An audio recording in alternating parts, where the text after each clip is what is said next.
Boa noite. Sem terra, desocupam prédios públicos e acusam o governo de militarizar a reforma agrária. Para o governo, as medidas anunciadas ontem vão acelerar os assentamentos e diminuir a violência no campo. Está no ar pela Rede Pública de Televisão, Opinião Brasil.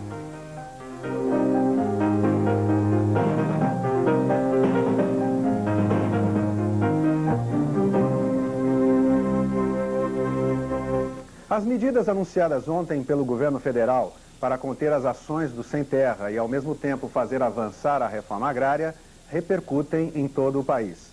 A situação apoia a firmeza do governo. A oposição condena a transformação da questão social em caso de polícia ou de exército e diz que as medidas serão inócuas. Para continuar debatendo o problema fundiário no país e as ações do Sem Terra, como fez ontem, Opinião Brasil recebe hoje João Pedro Stedley, dirigente nacional do MST. Confira as medidas anunciadas pelo governo para conter as invasões de terras. Será criada uma divisão na Polícia Federal para acompanhar os conflitos de terra. As pessoas envolvidas em invasões serão processadas. As terras invadidas não poderão ser desapropriadas num prazo de 2 anos. Em caso de reincidência, o prazo dobra. Proprietários que fraudarem invasões de terra serão punidos com multa e terão o cadastro suspenso. Não poderão vender o imóvel nem obter financiamento. A reforma agrária será descentralizada e o governo irá transferir aos estados a arrecadação do Imposto Territorial Rural para custear os assentamentos. Sr. Stedley, boa noite. Boa noite. Antes de começar a discussão propriamente dessas medidas do governo e essa situação toda do Sem Terras, eu queria lhe colocar uma questão mais geral a respeito dos objetivos do movimento. Ontem nós fizemos um programa com o ministro Jungmann e ele disse aqui nesse programa que o MST quer a reforma agrária do México, de Cuba, da Rússia, da China, que foi feita com o Congresso fechado, sem liberdade de imprensa, sem liberdades públicas. Portanto, uma reforma agrária sem respeito às instituições democráticas.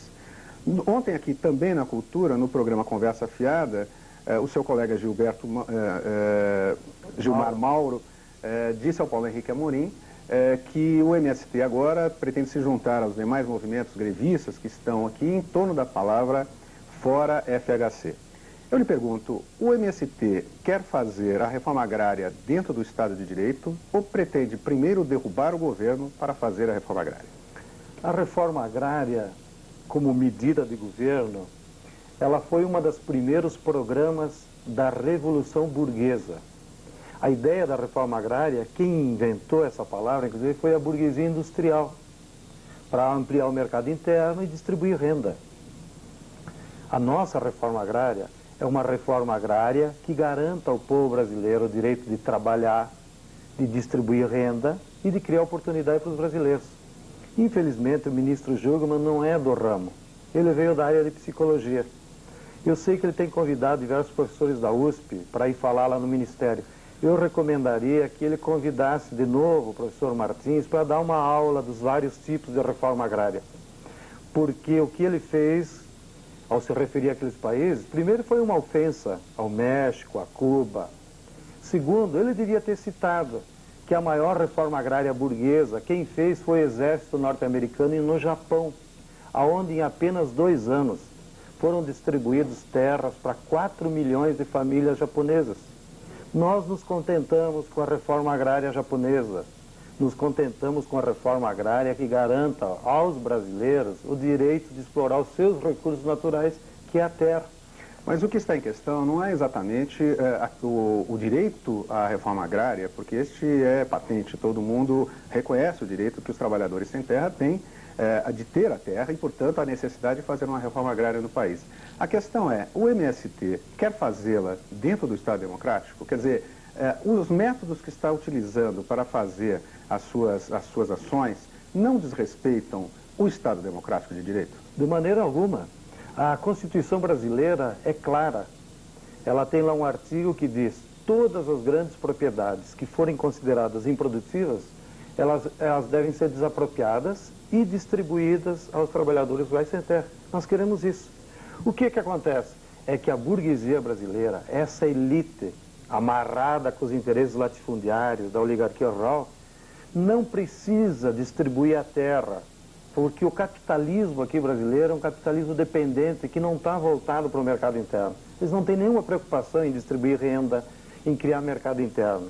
Então a burguesia brasileira não tem necessidade de aplicar o que está na lei.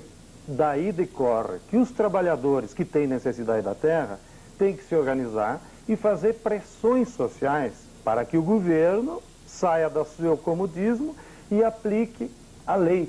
Ora, as pressões sociais são justamente uma das características das sociedades democráticas. O que nos estranha é que o governo, quando os trabalhadores se mobilizam, os caminhoneiros, os professores, os servidores públicos e nós, os sem terra, aí somos antidemocráticos. Agora, quando os banqueiros se mobilizam, quando eles arrancaram o PROER do governo, quando os latifundiários se mobilizam e arrancaram o perdão das dívidas de 14 bilhões, quando as grandes redes de televisão se mobilizam e arrancam os subsídios do governo, aí não é antidemocrático, aí é o jogo da sociedade. Agora, quando é pobre que se mobiliza, aí cuidado, o Estado de Direito corre risco. Ora, francamente, acho melhor eles mudar o discurso, porque isso aí parece aquela historinha, né, da carrochinha, que cada vez que alguém se organiza, o papaizão lá fica bravo. Mas não parece que o governo esteja exatamente contra a manifestação dos professores, a manifestação de outras entidades que estão reivindicando direitos. Na verdade, o foco está particularmente nas ações violentas que foram praticadas pelo MST. Por exemplo, invasões de prédios públicos com a tomada de reféns. O senhor acredita que isso é legítimo como forma de pressão sobre o governo? Primeiro, queria lembrar que o governo já usou a força contra outros movimentos. Massacrou o movimento dos petroleiros, que era justo e legítimo. Na outra greve dos caminhoneiros, chegou a usar o exército. Portanto, não é novidade que esse governo trate com cacetete mobilizações e greves de trabalhadores. Segundo, é mentira do seu Jugman que nós fizemos reféns. Ele criou um número fantasma aí de 570. Aí nós vamos olhar na lista dele, há uma ocupação, por exemplo, da FETAP, que é do movimento sindical, não é nem do movimento sem terra, que num determinado dia cercaram o prédio do INCRA. E os 200 funcionários, então, ficaram no prédio. Então ele considerou isso refém. Francamente, pode usar a propaganda que quiser do governo, mas use a verdade. Nós, inclusive, temos um documento da Associação de Funcionários do INCRA que reconhece que nós nunca fizemos reféns. Agora mesmo, ficamos 3 dias lá no prédio do INCRA do DF. Foi lá a Polícia Federal. O que os noticiários registraram? Não desapareceu uma caneta, porque nós somos os principais vigilantes do patrimônio público, a nós interessa. Agora, quando o governo depedra o patrimônio público, aí ninguém comenta. Por exemplo, as viagens que os ministros fizeram com o avião da FAB para ir à praia em Fernando de Noronha, há mais de 55 viagens reclamadas pelos promotores públicos. Alguém falou que isso aí era depredar o patrimônio público, os aviões viajar para ir à praia? Segundo, a Folha de São Paulo registrou que o Banco Central perdeu ano passado 9 bilhões de reais no programa PROAR, prejuízo do patrimônio público para os bancos. Ora, alguém reclamou que isso aí ia depredar o nosso dinheiro que estava lá no Banco Central e que o governo entregou aos bancos? Aí não tem nada de depredação. De maneiras que nós achamos que o governo está acuado, porque ele sabe que o modelo econômico dele não deu certo. A crise continua grave, continua o desemprego, a agricultura está no empobrecimento generalizado, os índices de popularidade dele cada vez mais baixos, ele gasta com propaganda e não se recupera. Então, ele resolveu pegar o sem terra para nos satanizar, para botar toda a culpa em nós. Mas não por acaso, porque os sem terra tiveram, digamos, nos últimos dias, e desde aí da época das comemorações do descobrimento, estão tendo uma série de atividades, de manifestações bastante, digamos, atuantes, né, bastante fortes e agressivas, né? Quer dizer, esse clima, digamos, de confrontação, ele serve ao propósito da causa do sem terra, efetivamente? Ele não pode ser, na verdade, um tiro pela culatra, ele não pode levar uma reação, como está levando, parece, levou ontem, a uma reação dura do governo? Quer dizer, o que é que lucra um sem terra na hora que o governo baixa um pacote de medidas como aquele, na verdade? Primeiro, eu acho que o governo faz muito blefe com toda essa situação. faz muito mais jogo de cena para os seus aliados da direita. Mas, veja, por exemplo, o que aconteceu nas últimas 2 semanas. Nós íamos para Porto Seguro, junto com os índios e com os negros, se manifestar. Qual foi a reação da Polícia Militar, comandada pelo general Alberto Cardoso? Até que nisso a SEME não tem culpa. Nos massacraram. Nós íamos lá para uma manifestação. Não pode dizer que nós ia ocupar prédio público. Não pode dizer que nós ia com foice. Nos massacraram, a nós e os índios, coitados, há 500 anos. Bem, na outra semana, nós fomos para uma manifestação do mesmo tipo, lá em Ouro Preto. 20 mil pessoas, de novo, nós os sem terras, os negros. Por que lá em Ouro Preto não aconteceu nada?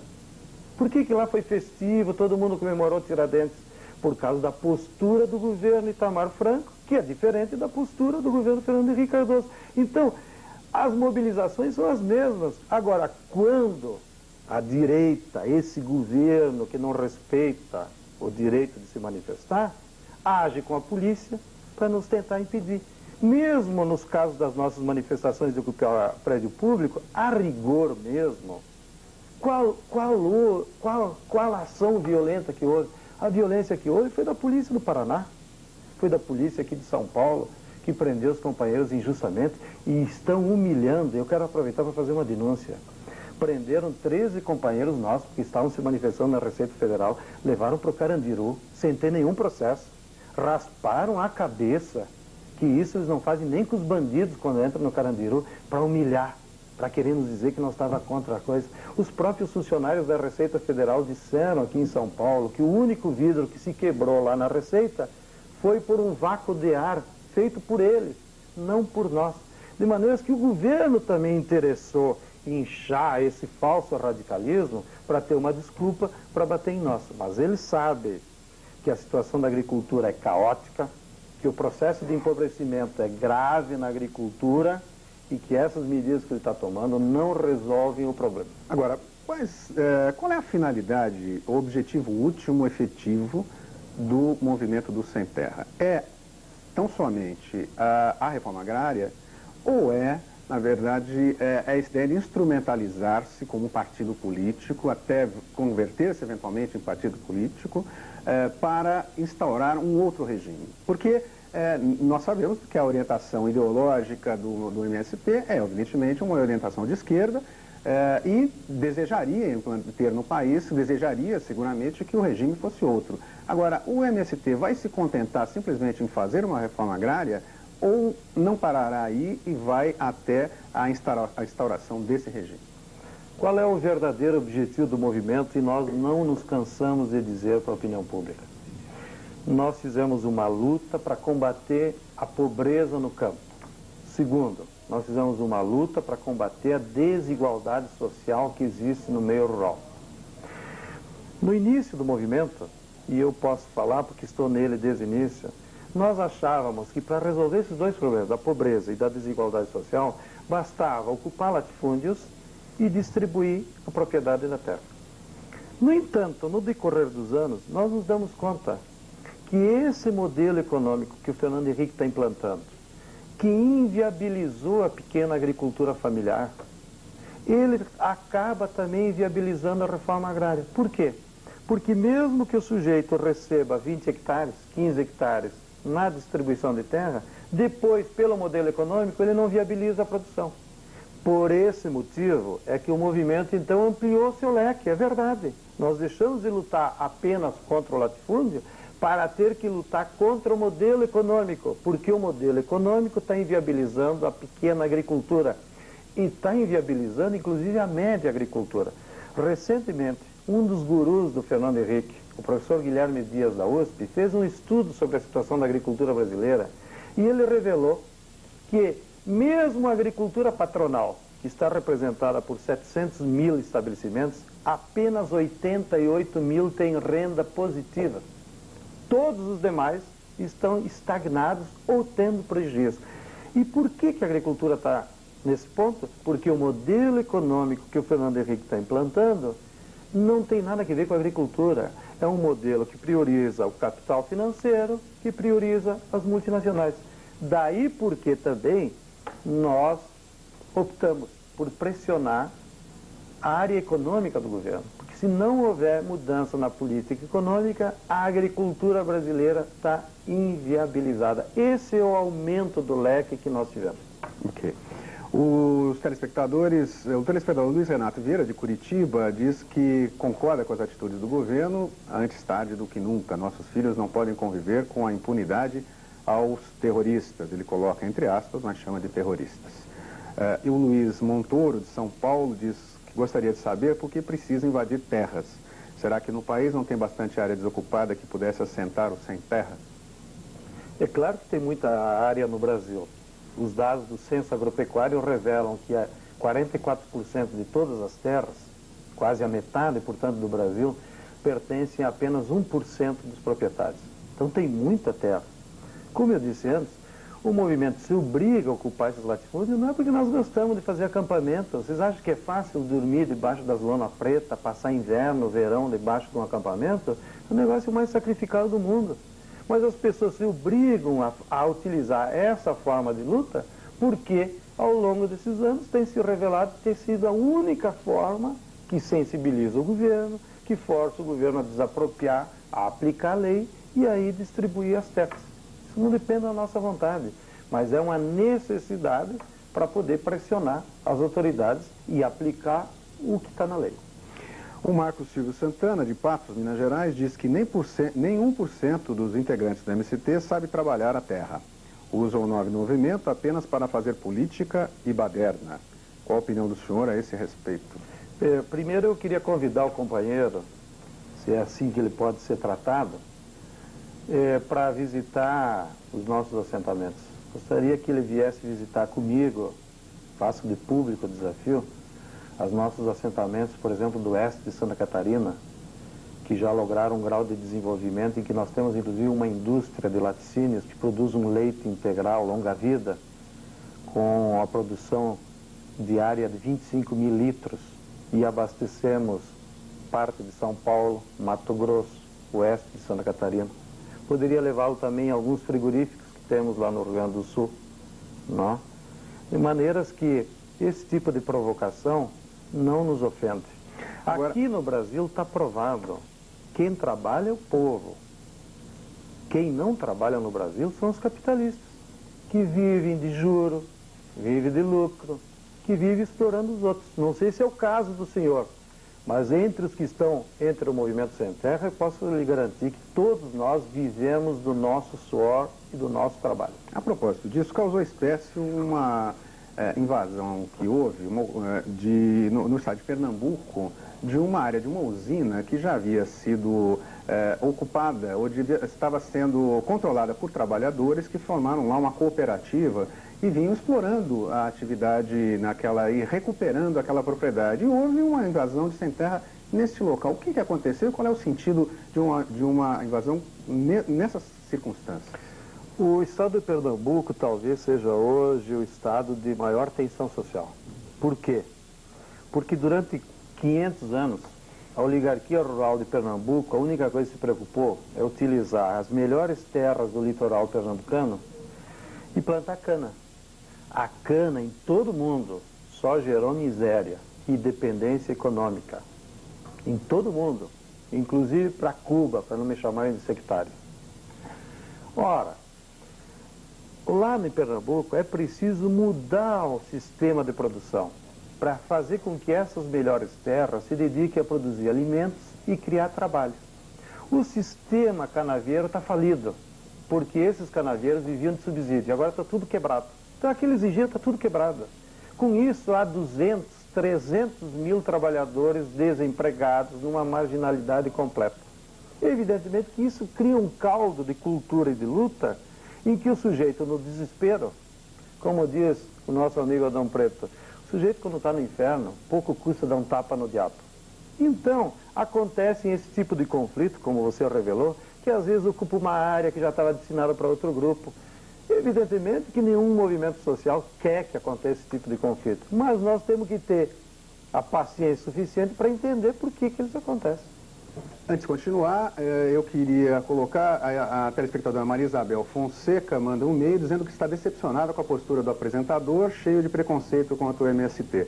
Queria apenas esclarecer que nós estamos aqui fazendo um trabalho jornalístico, tentando inquirir um dos principais líderes do movimento Sem Terra com aquelas questões que pairam na cabeça de muitos e muitos telespectadores. Estamos apenas tentando fazer um serviço jornalístico sem qualquer tipo de preconceito contra o Sem Terra, o governo, todas as partes envolvidas nessa questão.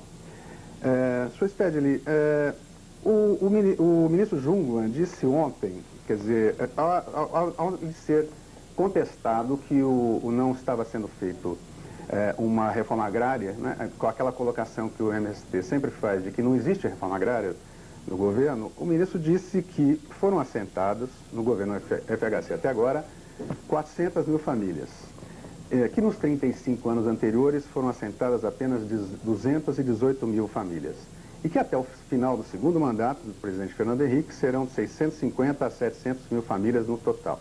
Já foram gastos, segundo o ministro, ou melhor, já foram distribuídos 14 milhões de hectares, até o fim do governo serão 16 milhões, o que dá 2 ou 3 Bélgicas, segundo ele, e que já foram investidos mais ou menos 10 bilhões de reais, e que o orçamento para a reforma agrária deste ano é de 5,5 bilhões. Como é que o MST vê efetivamente a ação do governo? Porque não é um certo exagero do MST dizer que nada está sendo feito na reforma agrária?